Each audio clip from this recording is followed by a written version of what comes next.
our general experience is on the outside, the perception is the entrepreneur is, running hard, pushing, making lots of things happen, and that's true. But in another way, a lot of entrepreneurs, our experiences are waiting. I mean, they're busy, but if you really step back and had a beer with them or 2 beers with them, you can, if there are 10 things to focus on, the hardest thing is very often not really top priority.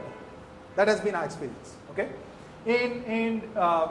And when you really ask the question why that's happening, a lot of people, the answer tends to fall in one of these 4 buckets, right? I don't have enough time to deal with something so complex, right? It's going to take me so long to figure it out. Or I don't have the money, or I'm not a domain expert, right? Or the connections are not there, my VCs won't talk to me, whatever, right? So some not enough, right? And as a result of that explanation, people are waiting. Okay, now our whole work is to suggest that you don't need to wait for opportunity, you can create them. Okay, and what I'm going to do today for the first half is to talk about how does a business create its own opportunities. Okay, that's what I want to lay up. So when I talk about hacks, I talk about valuable, repeatable shortcuts. That's specifically what I'm talking about.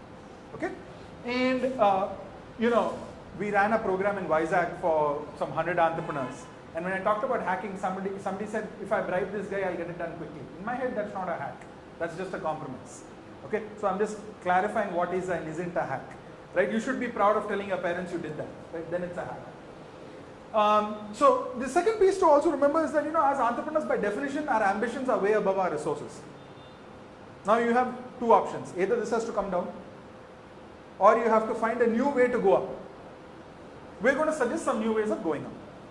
Is the piece around hacking relatively clear? Because that word gets used in different contexts in different ways.